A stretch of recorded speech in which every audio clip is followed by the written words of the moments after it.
Masyarakat yang beretnis Tionghoa sangat terkenal di mana saja.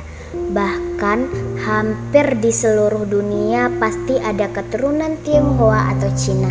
Namun hal tersebut tidak berlaku untuk kota Pariaman. Pariaman adalah salah satu kota yang terletak di Provinsi Sumatera Barat. Ternyata ada alasan dibalik tidak adanya etnis Tionghoa di Pariaman. Pada tahun 1944 terjadi peristiwa yang sangat mengerikan, peristiwa yang sangat mencekam.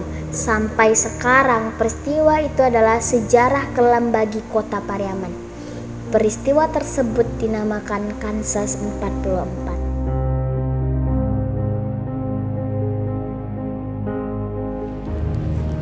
Di mana bumi membentang, pasti di situ ada Cinanya. Pernyataan tersebut tidak berlaku untuk salah satu kota di Sumatera Barat ini. Pariaman adalah satu-satunya kota di Sumatera Barat dan di dunia yang tidak memiliki etnis Cina di kotanya.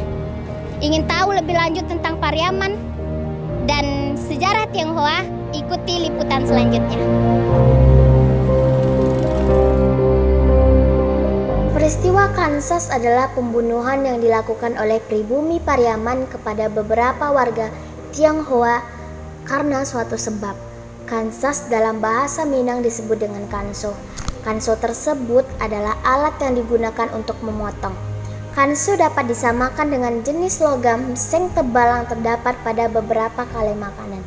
Kanso yang digunakan untuk membunuh saat itu diambil dari kaleng roti.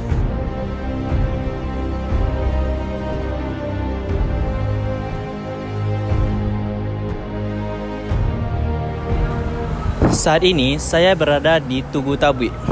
Tugu Tabui yang ada di kota Pariaman ini merupakan saksi bisu terjadinya peristiwa Kanso yang terjadi sekitar tahun 1944. Dan di dekat sini terdapat sebuah toko-toko yang merupakan peninggalan kaum-kaum etnis Tionghoa yang pergi dari kota Pariaman ini.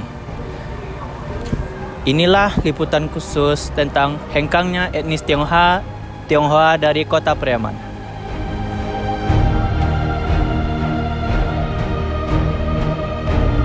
Waktu peristiwa perang Jepang, karena Cina waktu itu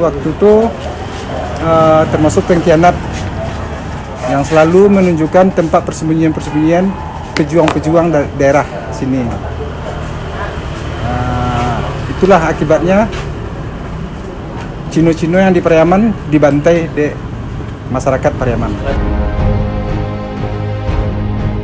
Dampak yang terima sampai kini, kalau negatifnya pembangunan tuh ndak semaju daerah lain yang ada Cinonya. Itu dampak yang terasa sampai kini. Kalau ada Cino tentu ada banyak pembangunan model-model kayak hotel, model ruko-ruko. Nah itu yang dampaknya. Kalau yang positifnya persaingan dagang di Pariaman kan. Kalau ada Cino pasti Cino yang menguasai persaingan dagang gitu. Kalau tidak ada Cino ya otomatis masyarakat setempat yang bisa memajukan usahanya dagang. Itunya sampai kini. Masyarakat Tionghoa bahkan punya padang pakuburan tersendiri, yakni di belakang Makodim 0308 Pariaman. Tempat sembahyang Cina di Pariaman terletak di Simpang Tabui, yang sekarang persis berada di deretan Toko Ali. Namun akibat peristiwa Kansas 44 tersebut dan gesekan rasial, seluruh komunitas Cina yang ada di Pariaman hengkang dan menyelamatkan diri ke berbagai daerah. Aset mereka ditinggal begitu saja. Beberapa waktu kemudian dijual murah melalui perantara. Hingga saat ini tidak lagi ditemukan etnis Tionghoa di kota Pariaman karena ketakutan terhadap peristiwa tersebut.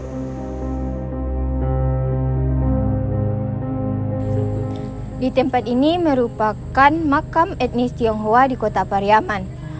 Makam-makam ini menjadi salah satu bukti bahwa dulunya ada etnis Tionghoa di kota Pariaman sebelum tragedi Kansas 44 yang menyebabkan hengkangnya etnis Tionghoa di kota Pariaman.